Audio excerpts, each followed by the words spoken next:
بسم اللہ الرحمن الرحیم۔ السلام علیکم۔ وزیر اعظم عمران خان نے انتہا پسند سوچ کے حامل بھارتی وزیر اعظم نریندر مودی اور بھارتی جنتا پارٹی کی حکمرانی میں ایٹمی ہتھیاروں کو غیر محفوظ قرار دے دیا ہے۔ سماجی رابطے کی ویب سائٹ ٹویٹر پر اپنے پیغام میں وزیر اعظم عمران خان کا کہنا تھا کہ بھارتی انتہا پسند ہندو بالادستی کی حامی مودی حکومت کے ہاتھ میں ایٹمی ہتھیار ہونے پر دنیا کو ان کی سلامتی اور حفاظت پر سنجیدگی کے ساتھ غور کرنا چاہیے۔ انہوں نے مزید کہا کہ اس کے اثرات نہ صرف خطے بلکہ پوری دنیا پر پڑ سکتے ہیں۔ ایک اور ٹویٹ میں وزیر اعظم عمران خان نے کہا کہ جس طرح جرمنی پر نازیوں کا قبضہ ہوا تھا، اسی طرح بھارت پر فاشسٹ اور ہندو بالادستی کے حامیوں کا قبضہ ہو چکا ہے۔ انہوں نے مزید کہا کہ مقبوضہ کشمیر کی صورتحال پر دنیا میں خطرے کی گھنٹیاں بجنی چاہئیں۔ مقبوضہ وادی میں محصور 90 لاکھ کشمیریوں کی زندگی خطرے میں ہے۔ وزیر اعظم عمران خان نے یہ بھی تجویز دی کہ کشمیر میں صورتحال کا جائزہ لینے کے لیے اقوام متحدہ کے مبصرین کو بھیجنا چاہیے۔ اپنے ٹویٹ کو جاری رکھتے ہوئے عمران خان نے کہا کہ یہ خطرہ صرف کشمیر تک نہیں بلکہ پاکستان کے ساتھ ساتھ بھارت میں موجود دیگر اقلیتوں تک پہنچے گا۔ انہوں نے تجویز دی کہ آپ گوگل کی مدد سے نازی نظریے اور RSS BJP کے بانیان کے نظریے میں ربط کو جان سکتے ہیں۔ عمران خان نے کہا کہ بھارت میں 40 لاکھ مسلمان کیمپوں میں ہیں اور پھر اپنی شہریت کی منسوخی برداشت کر رہے ہیں۔ انہوں نے عالمی برادری سے مطالبہ کیا کہ RSS ڈاکٹرائن اور نسل کشی کا جن بوتل سے باہر آ گیا ہے، RSS کے غنڈے ہنگامہ آرائی کر رہے ہیں اور عالمی برادری کے نہ روکنے پر یہ مزید پھیلے گا۔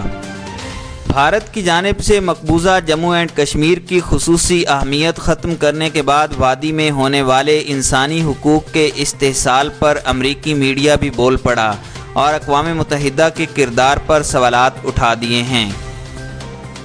امریکی میڈیا نے اقوام متحدہ کی سلامتی کونسل کو اس کی ذمہ داری یاد دلاتے ہوئے کہا ہے کہ دنیا میں امن و امان کو برقرار رکھنا اس عالمی فورم کی ذمہ داری ہے جس میں کشمیری عوام کے غموں کا مداوع کرنا اور پاک بھارت تناؤ کو ختم کرنا بھی شامل ہے۔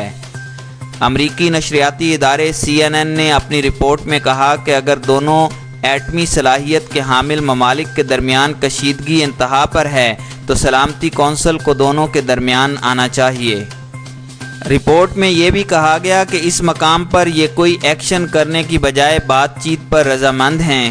CNN کی جانب سے سوال اٹھایا گیا کہ آخر کب تک جنوبی ایشیا کے لوگ کشمیر میں امن قائم کرنے کے لیے سلامتی کونسل کے کردار کا انتظار کریں گے۔ رپورٹ میں سلامتی کونسل میں 50 سال بعد مسئلہ کشمیر پر مشاورت کا حوالہ دیتے ہوئے مزید پوچھا گیا کہ کیا کشمیر جیسے اہم ترین مسئلے پر سلامتی کونسل مزید 50 سال گزارنے کے بعد اپنا کردار ادا کرے گا؟ واشنگٹن پوسٹ کے اداریے میں بھارتی وزیر اعظم نریندر مودی کو باور کروایا گیا کہ وہ بہت ہی خطرناک کھیل کھیل رہے ہیں۔ اخبار نے کہا کہ بھارت میں شفافیت کی روشنی ایک جانب لیکن کشمیر کو ایک تاریکی کے اندر اس کی خصوصی حیثیت سے محروم کر دیا گیا ہے۔ اداریے میں یہ بھی کہا گیا کہ سری نگر کی گلیوں میں اب لوگوں کا ہجوم نہیں بلکہ بھارت کی سیکیورٹی فورسز کے اہلکار موجود ہیں۔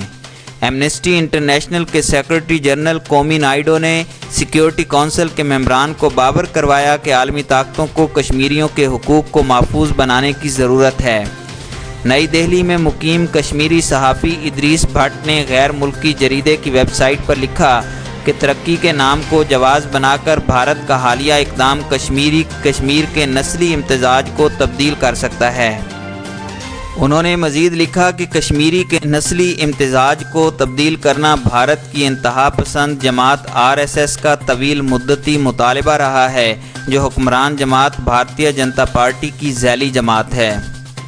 خیال رہے کہ پاکستان کی درخواست پر اقوام متحدہ کی سلامتی کونسل کا بند کمرہ مشاورتی اجلاس منعقد ہوا تھا، تاہم اجلاس کے بعد کشمیر کے معاملے پر نہ ہی مشترکہ اعلامیہ جاری کیا گیا اور نہ ہی کشمیر کے معاملے پر خصوصی اجلاس بلانے کا مطالبہ کیا گیا۔ CNN کی جانب لکھا گیا کہ UNSC کے مستقل ممبران میں سے 2 اراکین نے کشمیر کے معاملے پر بھارت کے یک طرفہ اقدام کے خلاف مذمتی بیان جاری کرنے سے روک دیا تھا۔ رپورٹ میں امریکی سفارتکاروں کا حوالہ دیتے ہوئے کہا گیا تھا کہ امریکہ، جرمنی اور فرانس ان ممالک میں شامل تھے اور ان کا موقف تھا کہ اگر اس معاملے میں کوئی اعلامیہ جاری کیا گیا تو مستقبل میں پاکستان اور بھارت کے درمیان ممکنہ باہمی بات چیت بھی متاثر ہو سکتی ہے۔ تاہم ان ممالک کا کیا اولین ترجیح اسلام آباد اور نئی دہلی کے درمیان واقعی بات چیت کروانا ہے؟ یاد رہے کہ بھارت نے 5 اگست کو مقبوضہ کشمیر کی آئینی حیثیت ختم کر دی تھی اور اس غیر آئینی اقدام سے ایک روز قبل ہی وادی میں کرفیو نافذ کر دیا تھا، جبکہ اس دوران تمام مواصلاتی رابطے بھی منقطع کر دیے تھے۔ پاکستان کی جانب سے اس غیر قانونی اقدام پر شدید مذمت اور احتجاج کیا جا رہا ہے، جبکہ عالمی برادری کو کشمیریوں پر ہونے والے مظالم سے آگاہ کرنے کے لیے وزیر خارجہ شاہ محمود قریشی بھی متحرک نظر آ رہے ہیں۔ اس سلسلے میں پاکستان نے اقوام متحدہ سے خط لکھ کر مطالبہ کیا تھا کہ کشمیر کی صورتحال پر اجلاس طلب کیا جائے۔ چنانچہ پاکستانی خط پر سلامتی کونسل کا اجلاس منعقد ہوا۔ اس بند کمرہ اجلاس میں اراکین نے مسئلہ کشمیر پر بات چیت کی۔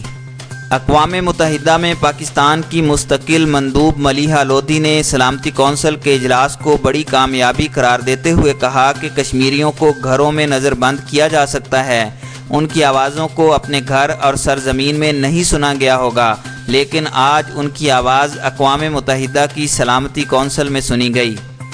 سلامتی کونسل کے اجلاس کے بعد میڈیا بریفنگ میں ملیحہ لودھی نے کہا کہ پاکستان سلامتی کونسل کے اجلاس کا خیر مقدم کرتا ہے، جس میں مقبوضہ جموں اینڈ کشمیر کے مسئلے پر توجہ مرکوز کی گئی۔ سلامتی کونسل کے اجلاس کے بعد گفتگو کرتے ہوئے اقوام متحدہ میں چین کے مستقل نمائندے ینگ جان نے کہا کہ سلامتی کونسل کے اجلاس نے مقبوضہ کشمیر کی صورتحال پر تشویش کا اظہار کر دیا ہے۔